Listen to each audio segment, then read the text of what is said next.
everyone. Welcome to Healthy Living Online.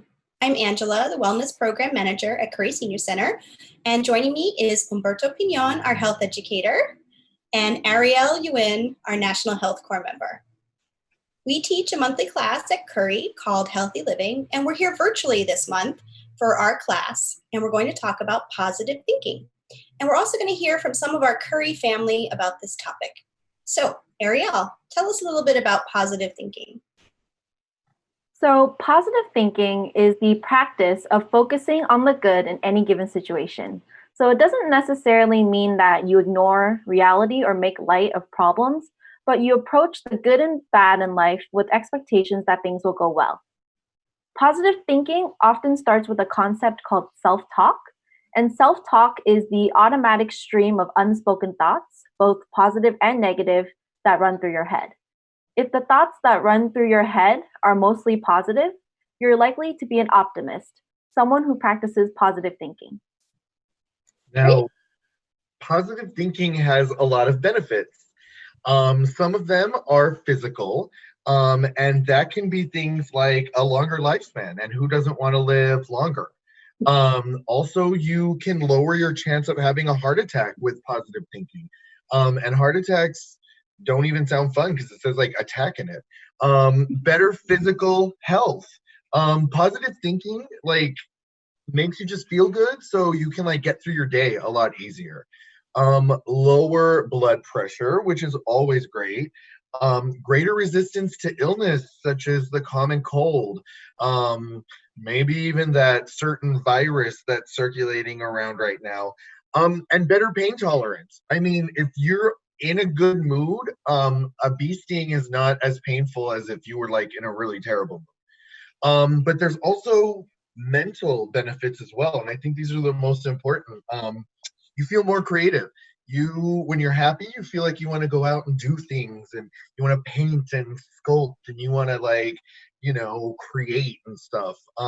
Greater problem solving skills.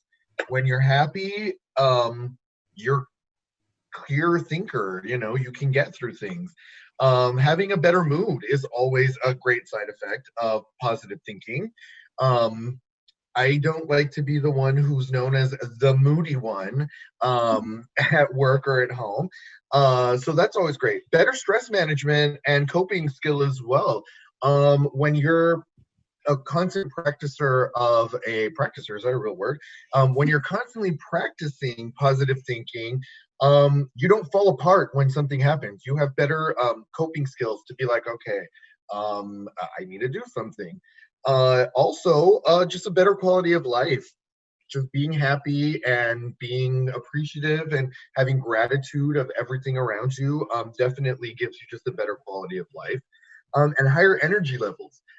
Being happy just makes you like want to bounce around and do things and be creative, like I said. So that is a really great side effect.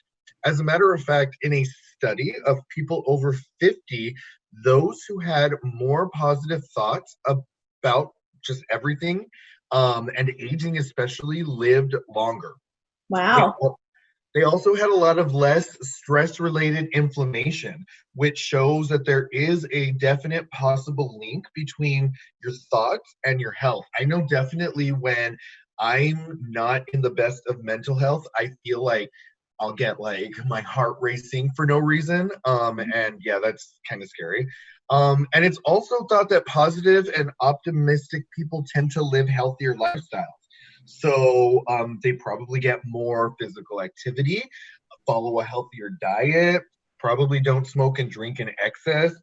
And additionally, more studies have shown that a positive attitude improves outcomes and life satisfaction across a spectrum of conditions, meaning basically like positive thinking and positive attitudes helps you to feel like, wow, these things that I've done actually make me feel good. I mean, it's a feel good thing.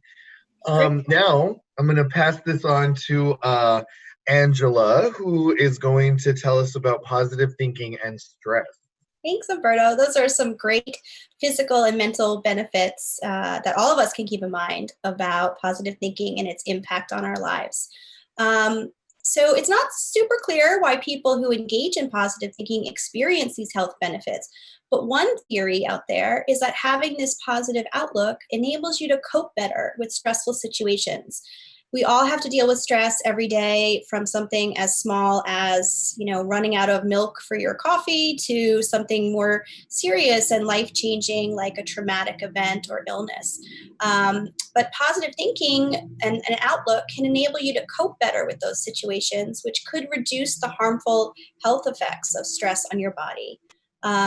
Stress and negative emotions, they trigger a lot of processes in our body, including the release of stress hormones, affecting our metabolism and also impacting our immune function. And long periods of stress, also called chronic stress, can increase that inflammation in our body. And that inflammation has been implicated in a number of serious diseases that we all talk about in Healthy Living every month. And the symptoms of stress are ones that are probably familiar to a lot of people, no matter your living situation or your age. There's headaches. I'm sure you've all heard of a stress headache. I know I've had them, especially in the past few months. Body aches and pains. Things make you feel a little bit achy and tired, and fatigue, nausea, and especially difficulty sleeping. I know when you're stressed, it's pretty hard to relax. But positive thinking that usually comes with optimism, it's a key part of effectively managing stress. And because stress is something we all have to deal with, learning how to engage with positive thinking is a great strategy, especially for healthy living. That positive thinking will make problems seem more manageable, and it'll help you approach the hardships in our lives in a more positive and productive way. So let's talk to Ariel next and learn a little bit about how to identify some different types of negative thoughts and how to deal with them. Thanks, Angela. So before we start practicing positive thinking, it's important to look for any negative thoughts that may be running through our minds. So one example of this is having a bad filter, which means often we overlook the good things about a situation and get caught up in the negative aspects of the situation. For example, you had a fun lunch with your friends after a long time of sheltering in place, but the bus that is taking you home is late, which is understandable that you would be annoyed and frustrated with that situation, but you may also forget about the good time you had. So that might be an example of a thought that is a bad filter. Another example is taking the blame for a situation that is bad or disappointing when it's maybe not your fault. And another example is when a friend declines an invitation from you, so you assume that it's because that friend didn't want to spend time with you, but maybe that friend just had an emergency come up. Another type of negative thought is predicting disasters. So kind of expecting the worst to happen when experiencing a small setback. For example, it's been a while since we've all gone to the hair salon, and so hair appointments are pretty limited. And so you really need to get your hair cut, but you missed your hair appointment. And so that missing your hair appointment made you think the rest of your day is just doomed for failure. And then finally, some black and white thinking can also be a type of negative thought, in which you see things as either good or bad with no middle ground. And in this mindset, if things aren't perfect, they're automatically bad, which is not necessarily true. Negative thoughts definitely won't go away overnight, but with practice, you can train yourself to have a more positive outlook. And remember, having a positive outlook doesn't mean you're overlooking the facts. You're just including those that are good. If you feel consumed by negative thoughts or are having trouble controlling your emotions, please speak with your doctor. Persistent negative thoughts can be caused by an underlying condition, and that really requires further discussion with your health provider. Well, thanks, Ariel. Those are really important things about positive thinking and identifying negative thoughts. I, for one, myself, completely think that if I text you and you don't text me back within a few minutes, I automatically think you hate me and I made you upset. So that's something I definitely try to work on. So yeah, now I think we should hear from our community on ways that they use to keep themselves positive, especially during stressful times like this. So, on to the video. Hi, my name is Marilyn Chan, and the way I keep this positive thinking about this thing going on is I just take it one day at a time, and I keep myself motivated. Monday, Tuesday, Wednesday, I help out with the Care Ambassador people, and then Thursday and Friday, I help out over here with Curry Senior Center. But just keep me positive and give me something to do. What I've done to keep a positive outlook during the pandemic is just reminding myself every single day that this is something that we're all going through together. I try to calm myself by doing simple things like reading or focusing in on the work that I can do. I'm Angela from Curry Senior Center. I just wanted to share some of the ways that I'm keeping myself positive at these times. One of the things I love to do is to call or text a friend. I feel like if we share things that are going on, it helps me feel more positive. One thing that keeps me really positive is petting my little cat, Baby. She's 17 years old, and here she is. So I give her a pet, and I always feel really positive after that. Get grounded, take a deep breath, look at the optimistic with the other side of the glass, I guess. It's no fun just sitting and pouting and lamenting. My mom used to say this, put one foot in front of the other. Great. That was great to hear from all of our community about those wonderful ideas that they've shared. We'd like to end with some other great ideas that Ariel has researched for us about how to practice positive thinking. Some of our community members have probably touched on some of these ideas, but we wanted to share it with you as well. So Humberto, kick it off. This one's my favorite. This one is just smile more. In a study, people who smiled or even just fake smiled while doing a stressful task felt more positive afterwards than those who wore a neutral expression. You'll benefit more if the smile is genuine, though. So look for humor and spend time with people or things that make you laugh. Actually, the University of Kansas studied that smiling, even like fake smiling, reduces your heart rate and blood pressure during stressful situations, which makes a lot of sense because sometimes if I'm like in a really stressful or definitely awkward situation, I tend to just smile and hope everything will work out, and it usually does. It's a good feel good. Yeah. Another idea is to reframe your situation. So when something bad happens that's out of your control, instead of getting upset, try to appreciate the good parts of the situation. So let's say you go to the supermarket and you wait online to pick something up and you get in there and they're out of your favorite flavor of something, reframe it, try something different. You may find something unusual that you never thought to try before. Another tip is to practice gratitude. When you sit down each day and either write what you're thankful for or just force yourself to think about it, you're really forcing yourself to pay attention to all the good that's in your life. So a lot of people often keep a gratitude journal. That's one way to practice gratitude in your daily life. I love that idea because especially right before you go to sleep, if you kind of think about 3 things that happened that day that you're grateful for, I always think I fall asleep before the 3rd one. So that's a great tip. Yeah, I think that that's awesome. Just doing that can help you get better sleep. Also, kind of related to that, another great tip would be focusing on your strengths. For like each day of the week, think about what your personal strengths are. Like for me, like if you go through a list of like kindness and organization, discipline, creativity, I'm like almost none of those except for like creativity and kindness. But I like definitely work with that, I use my creativity a lot in my job. And kindness comes with the territory in the job we work in. So I definitely focus on that. And I definitely use that to my advantage. And it seems to help me get through my day, if I can like do some kind of creative something.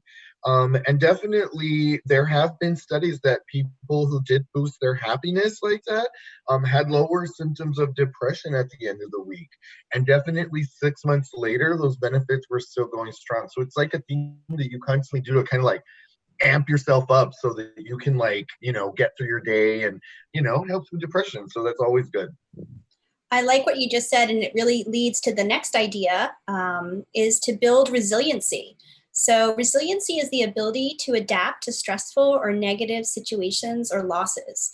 And some of the ways to build your resiliency is to maintain good relationships with family and friends, to accept that change is a part of life. We can't control it, and take action on problems rather than just hoping that they'll disappear or wait for them to get better without you trying to do anything to actively change them. And those are some good ways to build that resiliency to help you, really create more of a positive outlook. Yeah. So Umberto kind of mentioned this earlier, but another tip is to open yourself up to humor, especially because studies have found that laughter lowers stress, anxiety, and symptoms of depression. And it also helps you cope, improve your mood, and improve your self-esteem. Even if you don't feel like laughing, pretending or forcing yourself to laugh can improve your mood and lower stress. It's super awkward. I've seen something called laughter yoga. Yes. And yeah, you just kind of force to laugh like ha ha ha, and it's super awkward to watch, but it's actually really funny, and then that will help you laugh. So do check out laughter yoga, maybe Great. on YouTube or in person when you have a chance. It's really Laughing is super like contagious, like when people are laughing around you, you can't help but laugh. Like I've walked into a room where people are laughing and I had no idea what they were laughing at, and I'm like so like it's laughing is great, and that kind of says something about like who you surround yourself with. If you surround yourself with like other positive thinkers, there's no way that you really can't think positive about yourself, especially because like positive thinkers, like they all kind of have the same goals and they all kind of like work off of each other to like increase self-esteem, and like it definitely helps lift you up, especially like if you're maybe not having a good day. If you go into a situation where there's like a lot of like positive people, kind of like fun bubbly people, go hang out with them. Like after a couple minutes you'll totally feel better and you'll like have that positive outlook. That's great. And then also not just the people around you, but yourself. So another tip is to practice positive self-talk. We tend to be our own harshest critics. And over time, this can cause us to have a negative opinion of ourselves that could be hard to shake. But it's important to be mindful of that voice in our head, and respond with positive messages, also known as positive self-talk. So telling yourself, you did a good job at something, you worked really hard at something, you really feel proud of what you did, that shows that even a small shift in the way that you talk to yourself can influence your ability to regulate your feelings and your thoughts and your behavior, especially under stress. And so those are important things to keep in mind, because sometimes we do, beat ourselves up about things that might have gone wrong. But reminding ourselves of all the things that we have done well and a positive opinion about ourselves is just going to help improve that positive outlook on life in general. Yeah, and the final tip we wanted to share is to just start every day on a positive note. It doesn't really matter how you do this, as long as you do something in the morning maybe that makes you happy.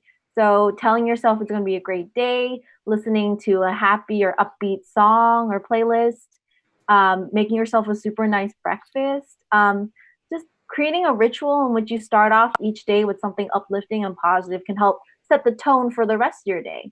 So it's a really good tip, to make sure that you can, and it's something, if the rest of the day goes not as well as you hoped, that's something that you can go back to and say, oh, at least this morning I had my favorite bagel from the corner shop.